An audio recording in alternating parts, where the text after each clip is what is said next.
चला properties of amine पुढचा part. 3 properties आपण घेतल्या. पहिली ऍसिटिलेशन म्हणजेच ऍसिलेशन, दुसरे हॉफमॅन्स कार्बिलमाइन रिएक्शन, तिसरी हिन्सबर्ग रिएजंट टेस्ट आणि आता चौथी आहे हॉफमॅन्स अल्कायलेशन रिएक्शन.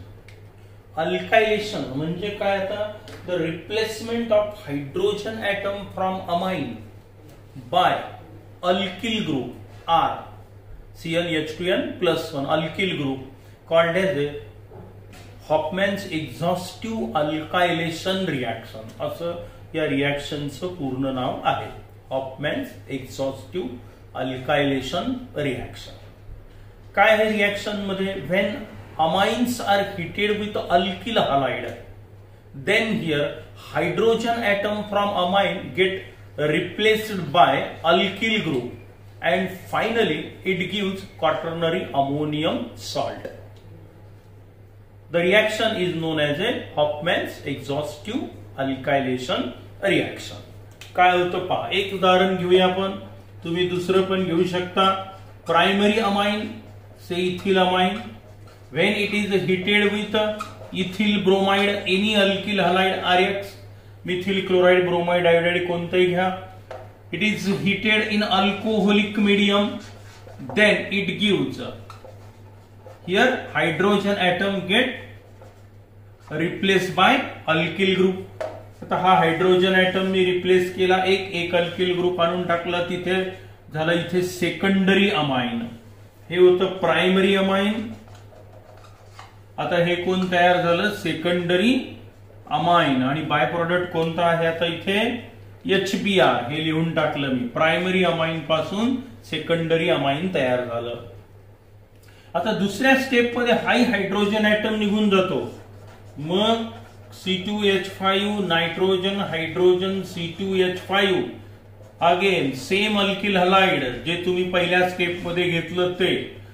आता इथे पुन्हा हा इथे HBr बाय प्रोडक्ट आहे. ओके, HCl नाही HBr. इथे पण हा H आणि Br म्हणजे हा HBr निघून गेला, बरोबर आहे. आणि आता कोण तयार झालं? हायड्रोजनच्या ठिकाणी पुन्हा अल्किल ग्रुप आला आणि आपल्याला टर्शरी अमाइन मिळालं इथे.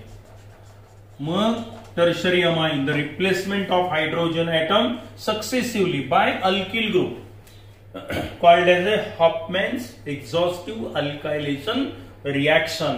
Primary amine it gives secondary amine, secondary amine gives tertiary amine. हे टर्शरी अमाइन तयार झालं. टर्शरी अमाइन काय नाव होईल? Triethyl amine, NN diethyl ethane amine. हे सेकंडरी अमाइन काय नाव? डायइथिल अमाइन किंवा N इथिल इथॅन अमाइन, त्याचं IUPAC नाव. आता इथे रिप्लेस करण्यासारखं हायड्रोजन नाहीये, तरी पुन्हा एक स्टेप इथे वाढते आणि कोण मिळतं पाहूया आपल्याला. C2H5 हा C2H5 तीन अल्किल ग्रुप नायट्रोजनला जोडले, हे आहे tertiary amine. Again it reacts with third molecule of that alkyl halide. पहिल्या स्टेप मध्ये जे अल्किल हलाइड घेतलं तेच ethyl bromide, ethyl bromide, ethyl bromide. आता रिप्लेस तर होत नाही, पण काय होतं?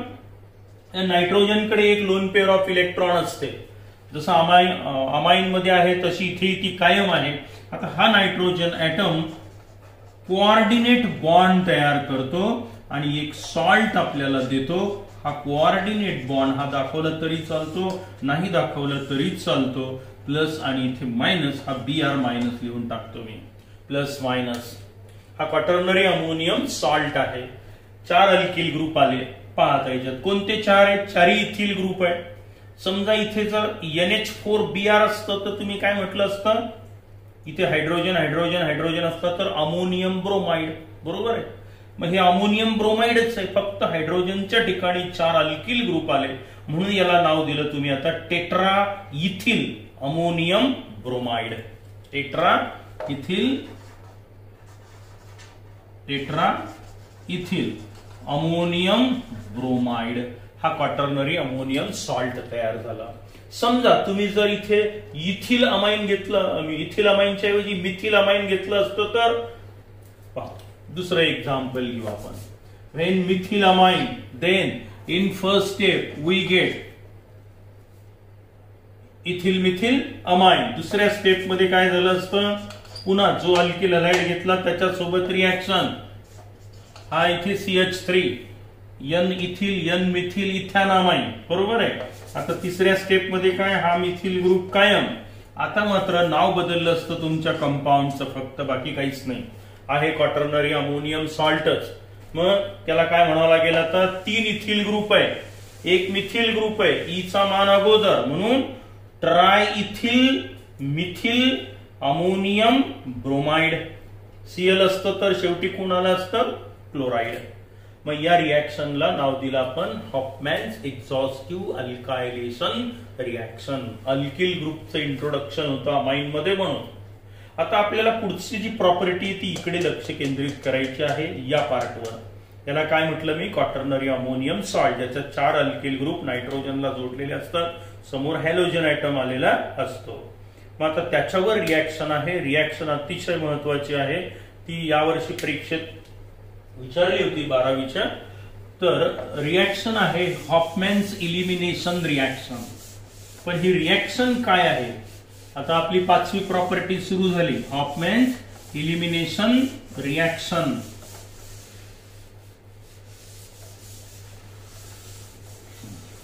कशावर आधारित आहे पहा प्रॉपर्टी, कोणाची आहे, क्वाटर्नरी अमोनियम सॉल्टची.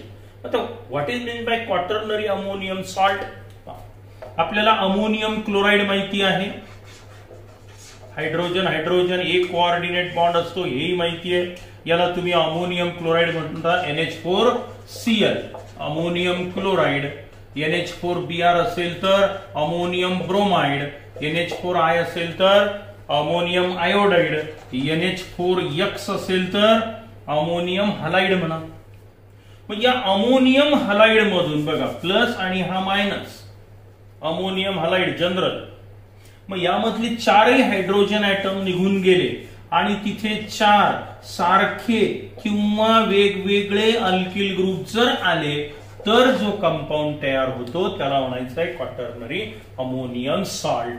मग याला काय म्हणाल, हा अमोनियम क्लोराइडच होता, फक्त 4 हायड्रोजनच्या ठिकाणी 4 मिथिल ग्रुप आले, म्हणून याचं नाव आहे tetra methyl ammonium chloride. Bromine असता तर tetra methyl ammonium bromide, iodine आला तर टेट्रा मिथिल अमोनियम आयोडाइड. समजा एक जर मी इथिल ग्रुप टाकला आता तर काय होईल, अल्फाबेटिकल ऑर्डर इथिल ग्रुप, मग ethyl trimethyl ammonium chloride bromide iodide. समजा 2 इथिल ग्रुप टाकले तर diethyl dimethyl ammonium chloride bromide iodide. जर समजा 3 इथिल ग्रुप टाकले तर triethyl methyl ammonium chloride bromide iodide, बरोबर, हलाइड.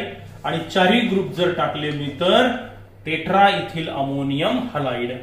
मग हे जे कंपाऊंड असतील असंख्य कंपाऊंड तयार होतील. मग हे सगळे कंपाऊंडला एकच नाव दिलं आपण, क्वाटर्नरी अमोनियम सॉल्ट. बरोबर. मग आता याची व्याख्या कशी करायची आपण, these are the tetra alkyl derivative of ammonium halide. काय, टेट्रा म्हणजे 4 अल्किल ग्रुप आले कोणामध्ये, अमोनियम हलाइड मध्ये.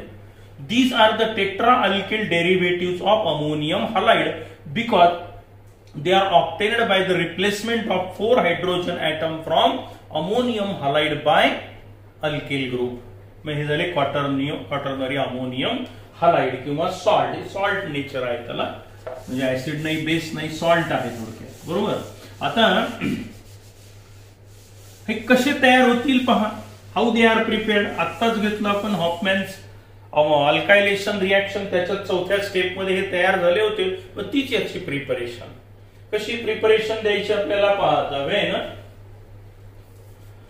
टर्शरी अमाइन, कोणतेही टर्शरी अमाइन घ्या, C2H5 नायट्रोजन, C2H5 C2H5. हे कोण आहे, ट्राय इथिल अमाइन. कोण आहे, टर्शरी अमाइनचं उदाहरण. When it is heated with alkyl halide, कोणतेही अल्किल हलाइड घ्या, chloride bromide iodide. On heating it gives quaternary ammonium salt. याला नाव द्या. आता इथे कोऑर्डिनेट बॉन्ड तुम्ही प्रत्येक वेळेला दाखवलाच पाहिजे तसं नाही, प्लस मायनस. काय नाव होईल याचं, टेट्रा इथिल अमोनियम क्लोराइड. इथे ब्रोमीन असतं तर टेट्रा इथिल अमोनियम ब्रोमाइड.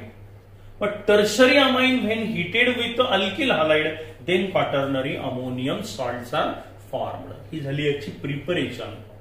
आता याच्या प्रॉपर्टीजचा विचार करायचा आहे. दोन प्रॉपर्टीज आहे. पहिली प्रॉपर्टी आहे action with moist silver oxide. Action with moist silver oxide. When quaternary ammonium salt, particular example घेतो, C2H5 हा C2H5 हा C2H5 हा C2H5, काय नाव होईल? टेट्रा इथिल अमोनियम क्लोराइड घ्या, ब्रोमाइड घ्या, आयोडाइड घ्या. When it is heated with moist silver oxide, silver oxide आणि moisture means containing water in small amount, moist silver oxide, it produces silver hydroxide, that is AgOH. मग quaternary ammonium salt when heated with moist silver oxide, then here corresponding hydroxides are formed. C2H5 nitrogen हा C2H5 C2H5 C2H5 बदल काय झाला? फक्त Cl निघून गेला, halogen निघून गेला, OH आला, प्लस बाय प्रोडक्ट आहे AgCl. ब्रोमीन घ्या, Br होईल तिथे बाय प्रोडक्ट. आता हा कोण? Tetra ethyl ammonium hydroxide. Tetra ethyl ammonium hydroxide. समजा इथे जर मी आता असा कंपाऊंड घेतला असता तर काय झालं असतं पहा. हा इथे CH3, आता इथे CH3, इथे CH3. काय नाव द्याल याला? मग इथिल ट्रायमिथिल अमोनियम क्लोराइड घ्या, ब्रोमाइड घ्या, आयोडाइड घ्या. When it is heated with moist silver oxide, then corresponding hydroxides are formed. C2H5 nitrogen CH3 CH3 CH3. Ethyl trimethyl ammonium hydroxide. वाटलं तर चार्जेस द्या, नाही तर नका. मग इथिल ट्रायमिथिल अमोनियम हायड्रॉक्साइड आणि बाय प्रोडक्ट कोणता होईल? मग हा इथे AgBr. ही झाली पहिली property. Action with moist silver oxide on quaternary ammonium salt. आता आपल्याला यावर लक्ष केंद्रित करायचं आहे. जी हॉफमॅन्स इलिमिनेशन रिॲक्शन आहे ती या पदार्थावर होते, क्वाटर्नरी अमोनियम हायड्रॉक्साइडवर. काय होतं? When this quaternary ammonium hydroxides are heated, then here beta elimination reaction takes place. Tertiary amines and alkenes are formed. The reaction is known as a Hofmann's elimination reaction. The beta elimination का म्हटलं? कारण beta hydrogen atom तिथून निघून जात असतो, alkene तयार होतं आणि टर्शरी अमाइन तयार होत असतं. या रिॲक्शनला असं नाव दिलेलं आहे आपण हॉफमॅन्स इलिमिनेशन रिॲक्शन. बघूया आपण एक्झाम्पल, म्हणजे ही प्रॉपर्टी आपली हॉफमॅन्स एलिमिनेशन, बीटा एलिमिनेशन रिॲक्शन. आता आपण एक्झाम्पल घेऊया त्याचं. हे एक्झाम्पल घेऊया आपण. हे सगळे C2H5 C2H5 C2H5 ग्रुप टाकून दिले मी. हा हायड्रॉक्साइड प्लस मायनस वाटलं तर लिहा, लिहू नका. काय नाव होईल या कंपाऊंडचं? Tetra ethyl ammonium hydroxide. आता हा जो इथिल ग्रुप आहे याला बीटा इलिमिनेशन का म्हणतो आपण? पाहूया आपण आता. इलिमिनेशन म्हणजे काय? It is the reaction in which two atom और group from adjacent carbon atom get removed and form the unsaturated compound called as the elimination reaction. आता इथे बीटा इलिमिनेशन कसं होतं पाहूया आपण. When this quaternary ammonium hydroxide is heated, then here beta hydrogen atom get removed from the compound and forms the unsaturated compound. Functional group nitrogen, alpha hydrogen, this is alpha carbon, this is beta carbon and this is beta hydrogen. Functional group alpha beta, beta hydrogen atom आणि हा OH याला एकत्र आणा म्हणून याला beta elimination म्हटलं. HOH म्हणजे water. आणि त्यानंतर हा बॉन्ड इथून ब्रेक करा, टर्शरी अमाइन वेगळं होईल इथून. आणि हा पा CH2 डबल बॉन्ड CH2 म्हणजे अल्किन तयार होतं. इथिलिन हा झाला तयार कंपाऊंड इथिलिन. आता जे बाकीचे प्रोडक्ट आहेत ते लिहून टाका. H आणि OH याच्यापासून कोण तयार झालं? वॉटर. आणि आता टर्शरी अमाइन म्हणजे कोण? C2H5, हा C2H5 आणि हा C2H5. Triethyl amine is formed. This reaction is known as a Hofmann's elimination reaction. समजा इथे जर मी आता मिथिल ग्रुप घेतला, इथे मिथिल ग्रुप, इथे मिथिल ग्रुप, रिएक्शन जशीच्या तशी, कारण बीटा इलिमिनेशन होतं. हा बीटा हायड्रोजन OH वॉटर निघून गेला. CH2 double bond CH2 unsaturated compound इथिन तयार झालं. फक्त आता इथे मात्र कंपाऊंड राहील CH3 नायट्रोजन, हा CH3 आणि हा CH3 ट्रायमिथिल अमाइन, NN डायमिथिल मिथॅनामाइन. तर याला म्हणायचं हॉफमॅन्स इलिमिनेशन रिएक्शन. तर आता इथपर्यंत 5 प्रॉपर्टीजचा अभ्यास झाला आपला. पुढच्या प्रॉपर्टीज आपण पुढच्या तासाला पाहू.